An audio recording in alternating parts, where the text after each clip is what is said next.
Hola, soy Amanda Cano, madre de Nicolás, un joven de 15 años con autismo que ha transformado mi vida. Mi hobby es conversar, me encanta escuchar y contar historias. Y yo soy María Elena San Pedro, psicóloga, especialista en niños.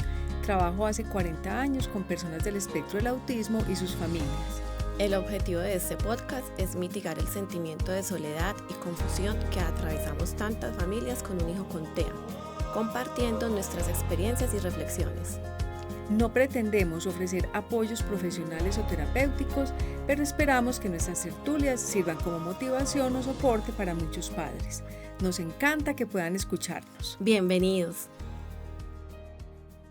Hola, bienvenidos a este nuevo episodio. Estamos muy contentas porque estamos estrenando micrófonos. No crean que es la brocha del rubor. Estamos tratando de mejorar la calidad para que nos escuchen mejor.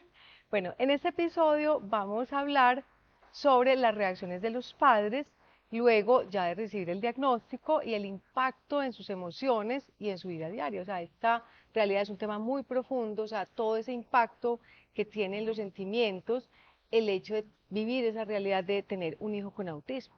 Las preguntas que esperamos poder resolver entonces son, ¿por dónde empezar? Ya tenemos un diagnóstico. ¿Por dónde pueden empezar los padres? ¿Es bueno o malo llenarse de información? ¿Es necesario no contarle a la familia y a los allegados? ¿Cómo afrontar las reacciones de los demás? Reacciones que muchas veces son incómodas, por ejemplo, comentarios tipo, ay, qué pesar. ¿Y qué puede ayudar a los padres a sentirse mejor? Bueno, el corto momento eterno que vivimos inmediatamente después del diagnóstico es ese momento en que salimos del consultorio a la casa de mi mamá, que en ese momento era la que estaba pues cuidando a Nicolás mientras estábamos en la cita, y empezamos Leonardo y yo a hablar de qué vamos a hacer, cómo vamos a dar la noticia, a quién le vamos a contar, y empezamos a replantear en cuestión de 20 minuticos que duró ese trayecto, prácticamente tener que replantear todo nuestro proyecto de vida. Ese es un corto momento muy eterno. Y muy trascendental, porque yo creo que eso van a depender muchas cosas de ahí en adelante. Bueno, Amanda, después entonces del diagnóstico, ¿cómo fueron esos días siguientes? ¿Ustedes qué hicieron? ¿Cómo se sintieron? Bueno, pues nosotros digamos que conversábamos mucho, pues como que todo el tiempo qué hacemos, cómo hacemos. En el momento en que nos diste la noticia, gracias a como les contaba en el episodio anterior, pues preguntamos bastantico.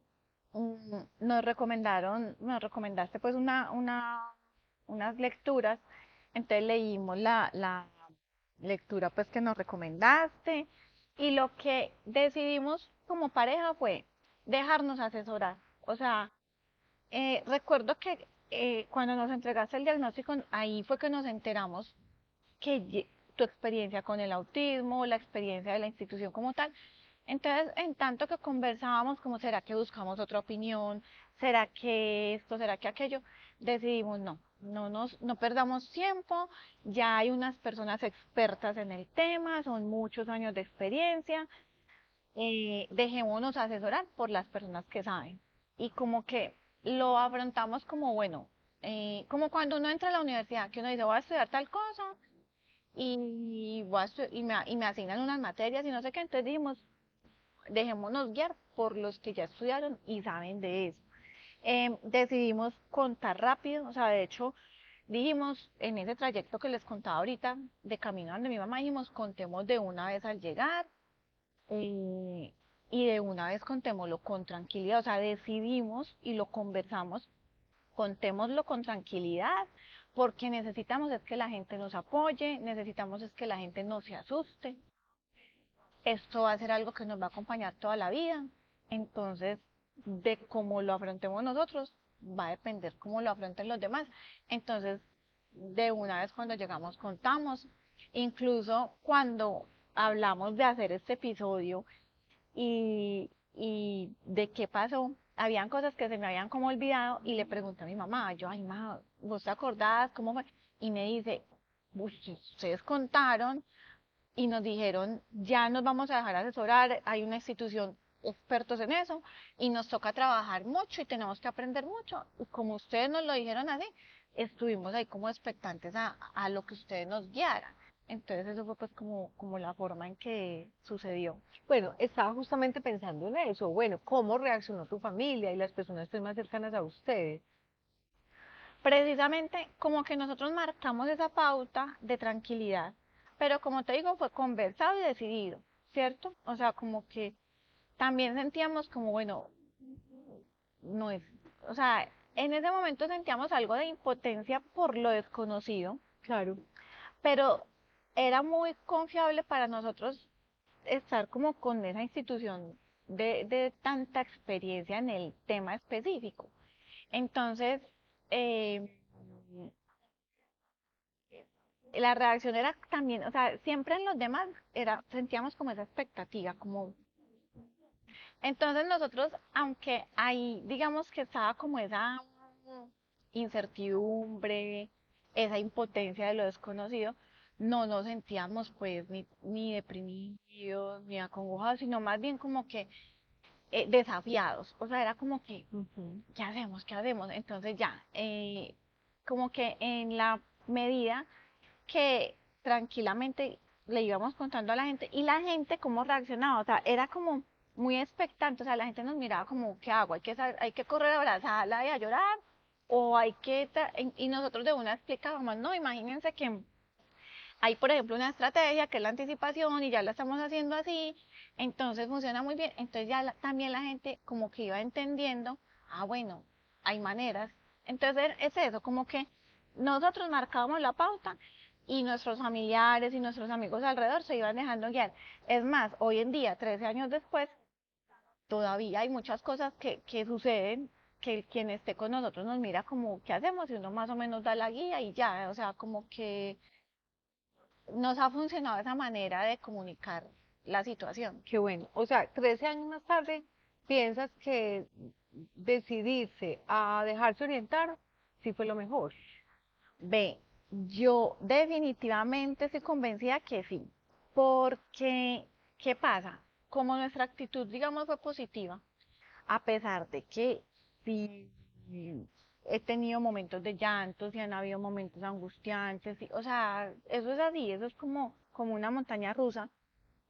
La decisión ha sido abordarlo con tranquilidad. Entonces, em, se permite uno el aprendizaje, o sea, hasta en momentos de mucha angustia, está uno como grabando, analizando, y hoy, 3 años después, digo, qué maravilla, o sea, siquiera fue así, porque hoy, de hecho, mírame, o sea, tengo el tiempo de sentarme a hacer un podcast y hablar con tranquilidad de esto, porque tengo la plena seguridad de que es que todo el camino recorrido y todo lo que hemos hecho, sí funcionó, y sí funciona, y sí está funcionando. Entonces, claro, yo antes no tenía ni tiempo, pues había momentos tan tremendos que uno no piensa en ideas como las de un podcast o retroalimentar a nadie o difundir información y tampoco piensa más allá, uno está concentrado como en el problema del momento, pero estoy convencidísima que vale la pena y que esa actitud que tomamos desde el comienzo nos sirvió mucho, inclusive para, para fortalecer como la red de apoyo, Claro. porque es como sea, y como lo mencionaba en otro episodio, los desafíos de la vida son duros y en lo personal yo considero que uno solo es tenaz. E incluso, mira que parte de la motivación de la creación de este podcast es que muchas personas se sienten solas y uno en Ujú. situaciones como esa se siente solo y el haber abordado de esa manera la situación hizo que la familia nos apoyara tranquilamente, que los amigos nos apoyaran. Entonces, y el apoyo es de muchas maneras, o sea, incluso como que el tema es que no tienen como ese temor que de acercarse al niño o que se hacen así o que se hacen así, porque hay veces se vuelve un temor de cómo actuar. Ujú. Entonces, desde ahí ya fue súper beneficioso, pero yo, como te he dicho, converso con muchas mamás y, y también me cuestiono, bueno, ¿todo el mundo lo afronta así o desde el punto profesional, qué recomendarías o qué toca ver en otras familias? Bueno, mira, pues yo pienso que lo ideal sería como ustedes iniciar, o sea, tratando de entender qué está pasando, profundizar, pero sin excederse en tanta información, porque uno ve que hay papás que en la angustia de saber realmente no empiezan a leer de manera indiscriminada y a escuchar comentarios de manera indiscriminada de tantas personas, no filtran, ¿cierto? Entonces sienten es una gran confusión y pues si yo pudiera dar una recomendación, que sé que no siempre uno ahí va a poder obrar, pero sería tratar de que lleven una vida normal, de que sigan interactuando con su hijo, que mientras aprenden estrategias busquen espacios para compartir con él y para disfrutar con él, ¿cierto? Y tratar al máximo de asimilar que no hay que buscar curas mágicas, porque yo creo que es desesperante para muchos papás el tratar de encontrar esa cura y pierden más tiempo buscando esa cura mágica que interactuando y fortaleciendo el desarrollo de su hijo. Entonces yo te diría pues que eso pues sería lo ideal. Todos los papás reaccionan diferente, tienen algunas etapas en que algunas veces se describen como la etapa similar a un duelo, ¿cierto? O sea que en un duelo hay unos momentos de ese, bueno, luego de ese shock, de ese baldado de agua fría del que hablamos en el episodio pasado, viene también un momento ya de sentimientos intensos, que muchas veces puede haber rabia, puede haber tristeza, puede haber culpabilización, autoculpabilización o de culpar a otros, y finalmente va llegando una etapa que se llama de aprendizaje o de asimilación o de ajuste. Pero evidentemente es muy distinto en todas las familias, ¿cierto? Y en todos los seres humanos, dependiendo de su historia, de su modo de ser, de sus redes de apoyo, como dices tú. Entonces, pues yo diría que es un proceso que es demasiado personal y justamente, pues por eso yo te haría esa pregunta, porque una cosa es ese momento inicial, pero desde ese momento del diagnóstico hasta hoy, tú dirías que ¿cómo vives esa realidad? ¿Cómo te sientes? Es una pregunta muy profunda, muy íntima, diría yo. ¿Cómo te sientes ante esa realidad de tener un hijo con autismo?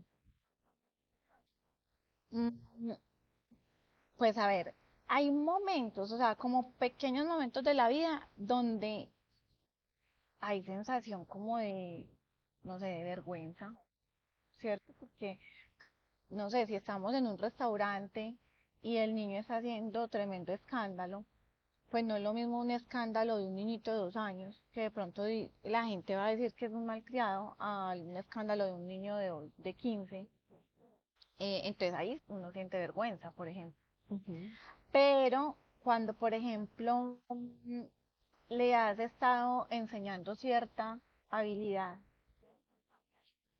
y después puede ser de un mes o de un año o de 10 años, que he vivido logros después de 10 años de entrenamiento y cuando lo logra, a mí me parece, yo creo que en condiciones normales de crianza y con niños que no tienen tantas dificultades para aprender, no se alcanza No a disfrutan llenar tanto. tanto el corazón de dicha. Porque es que, por ejemplo, o sea, es que hay veces, a mí me da esa risa porque parece uno como bobo, pues, como que, ay, no, eh, esta celebra cualquier cosa, y no es cualquier cosa, o sea, es que estuve enseñándole un año, estuve enseñándole 10 años. En estos días me contabas, por ejemplo, el aprendizaje de bajar solo, de subir y bajar solo del apartamento, de poder abrir con la llave. Exacto, mira, por ejemplo, vivimos en un octavo piso y el transporte pues es un transporte que lo recoja y lo recoge y lo deja en la tarde. Y le entregamos sus propias llaves porque tiene 15 años, de hecho ya tenía 14. Y él llega en el transporte, abre la puerta pues de pues, la portería, sube en el ascensor solito y él entra a la casa y abre pues el apartamento y entra pues con una suficiencia y se le nota como emocionalmente se siente bien de hacerlo y como de poderle dar esa autonomía. A mí eso me llena el alma. Y estoy hablando de un chico de 15 años, entonces, claro, otra persona podrá decir, no, pero 15, pues el mío a los 15, ta, ta, ta, ta. No, pero es que a este quizás esa no hubiera sido la Claro. expectativa y lo está logrando y eso llena el alma. Entonces, se puede sentir vergüenza, pero se puede sentir unas alegrías inmensas. Se puede sentir preocupación, pero por ejemplo, si en la noche tiene fiebre, pues yo me preocupo, es que es mi hijo, yo no quiero que tenga fiebre. Claro. Pero a cualquier familiar que le dé fiebre, vos te vas a preocupar y entonces como que es una preocupación normal. Entonces, digamos que si a sentimientos vamos en todo este tiempo, una cantidad, chéveres y malucos. Eh, pero pienso que lo que definitivamente como que no alcanzo a hacer es como a victimizarme, porque cuando de pronto me estoy sintiendo como, ay, no, tan horrible, pues Yo tan de malas, yo tan de porque a malas, mí, pasará un segundo y algo pasa que, ay, no, pues no soy tan de malas, mira esto, mira aquello, o sea, la misma situación y el mismo autismo me muestra y mi propio hijo, porque esa es otra, Nicolás ha enfrentado unas situaciones donde yo digo, Dios mío, o sea, no puedo ser yo la que me victimice. Cuando un niño que su cerebro vino configurado de una manera distinta a lo común, ujú, que quizás no comprende cómo funciona el mundo, sí, está siendo capaz de enfrentarse al mundo con la valentía más grande que cualquiera. Voy a ser yo la que me victimice, yo, la sí. adulta, la que no tiene problemas del desarrollo. Pues me parece hasta vergonzoso con él, pues, o sea, no. Amanda, pero es que eso suena, yo sé que muy ideal el hecho de asumirlo de esa manera, o sea, tú lo asumes sin victimizarte, lo asumes como un reto, lo asumes con esa conciencia plena de que hay momentos difíciles que hay que afrontar. Tú dirías que, ¿cómo llegaste ahí? O sea, ¿cómo lograste llegar a este punto? O sea, ¿qué te ha ayudado a poderlo asumir de esta manera? Ve, eso es algo que he pensado mucho y que incluso lo hemos conversado y como que lo converso con otras mamás porque hay mamás que de pronto dicen, no, pero es que para vos es muy fácil, otras no, pero es que para vos es más difícil y en fin. Y bueno, tratando como de encontrar, porque esa es otra cosa que me ha funcionado, que analizo, incluso de momentos muy difíciles y en episodios próximos les estaré contando muchas experiencias malucas y también muy chéveres. eh, Analizo qué pasó ahí, por qué sucedió eso, yo por qué me sentí tan horrible, en fin. Entonces, como que me pongo a analizar y qué pasa. De todas maneras, mi historia de vida no fue una historia fácil. Digamos que yo tuve una infancia difícil, con unos desafíos de vida desde la niñez, que finalmente eh, pues me entrenaron en algo que se llama resiliencia. Ujú. Pero como te digo, o sea, para llegar a esa conclusión fue todo un proceso de análisis propio y conversado con otras personas y profesionales. Entonces, es claro, tengo una historia de vida que desde pequeña me entrena en resiliencia y por lo tanto, pues como que esto no es lo peor que me ha pasado, entonces no fue pues tan devastador. Adicional, mi esposo también viene de un sistema de crianza como de solucionador. Entonces él siempre está pensando en la solución. Él nunca está buscando el culpable ni el por qué, sino qué hago, qué hay que hacer, cómo soluciono en general, en su vida profesional, en su vida. Entonces, aportó. Y creería que hay un tercer factor importante y es que aunque con mi esposo tenemos diferencias, peleamos, nos enojamos y tenemos una dinámica de pareja como según lo que yo he escuchado nos pasa a muchos, yo incluso hay veces hago el chiste que nadie me da más rabia que él, a pesar de eso, que es lo convencional, tenemos una buena comunicación, o sea, no significa que vivamos hablando todo el día, todos los días, no, pero sí podemos sentarnos, conversar, concertar. Entonces, mira que incluso eh, contaba en algún momento que pudimos en 20 minuticos decidir qué hacer y cómo hacerlo. Entonces, como que somos capaces de ponernos de acuerdo.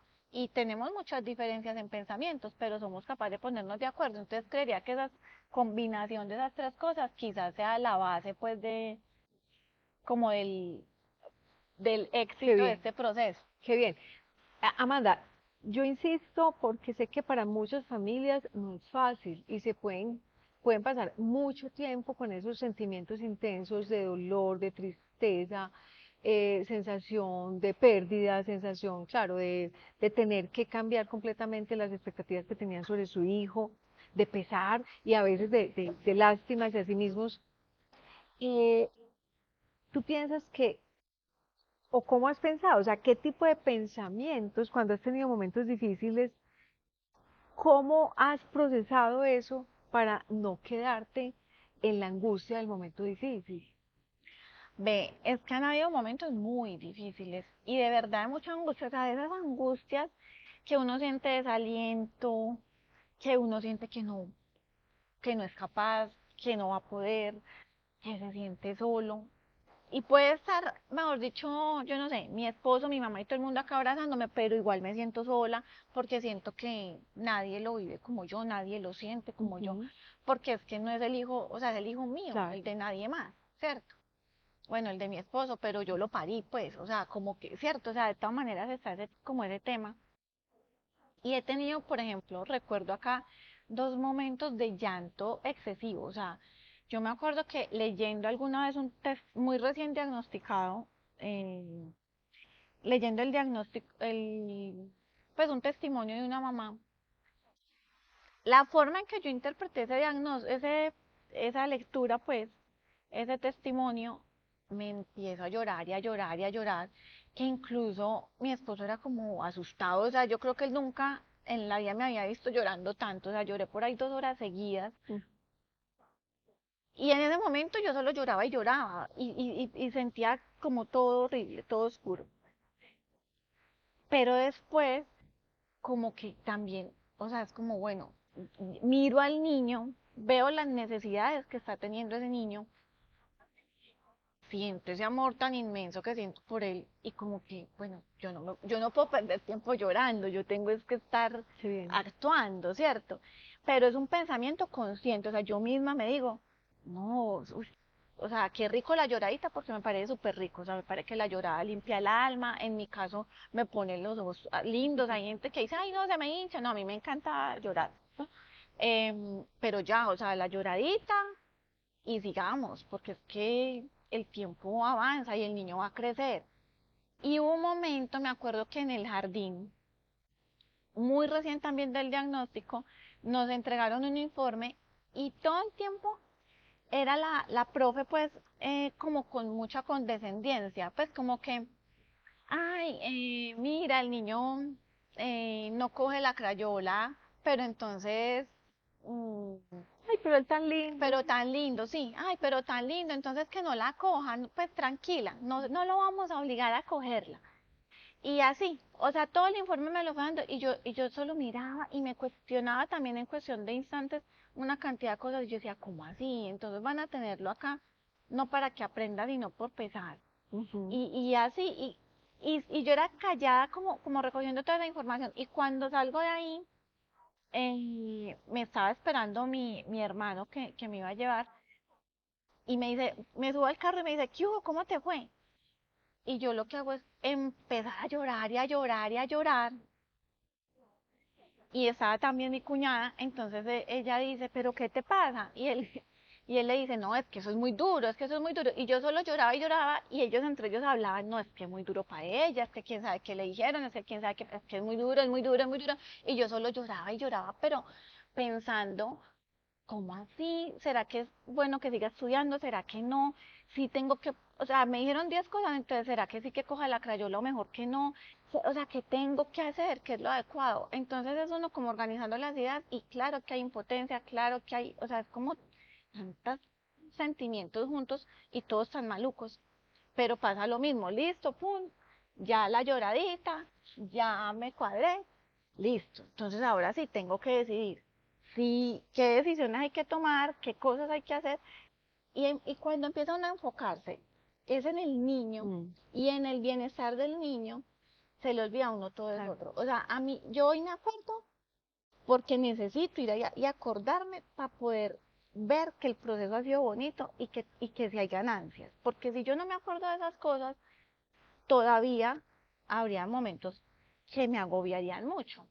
Entonces, así como que a través del tiempo me voy entrenando y hoy recurro a eso. O sea, hay momentos que son horribles. Hoy, hace 8 días pasó una situación que como, ay, Dios mío, ¿qué hago? Y ahí mismo me acuerdo de cómo hice, de cómo fue, tal cosa. Bueno, entonces otra vez me voy a enfocar en el bienestar del Exacto. niño. Yo creo, Amanda, que eso es demasiado importante. O sea, yo creo que ese es uno de los ingredientes fundamentales, el que estés más enfocada en él que en tu propio sentimiento, ¿cierto? Yo creo que esa es una de las claves que le ayudarían también a muchas personas. Amanda, tiene que haber también incomodidad porque hay gente muy imprudente. O sea, por lo que tú describes, tu familia, digamos, les copió a ustedes también esa actitud positiva y de reto, pero la gente es muy imprudente, no faltan las miradas, no faltan los comentarios inoportunos. ¿Tú cómo afrontas esas, esas situaciones? ¿O cómo haces para que eso no te desmorone? Eso es súper chistoso, porque yo me acuerdo que, por ejemplo, tenía una persona cercana que para cada vez de usar nos veíamos con frecuencia. Entonces era, ay, qué pesado, ay, qué pesado. Ay, Y yo era por dentro como, ay, no, yo no quiero que me tengan pesadas. Pues, bueno, pero también me ha pasado que estoy en lugares donde comparto con personas que son, ay, tan tesa, ay, pero tan tesa. Entonces es como una admiración extrema, porque tampoco, pues, que en últimas pasa, o sea, no, o sea, sí, son situaciones muy difíciles, que son situaciones diferentes a las que en general en mi entorno natural se viven. O sea, de todo mi entorno natural, de familia, de amigos, pues Nicolás es el único autista.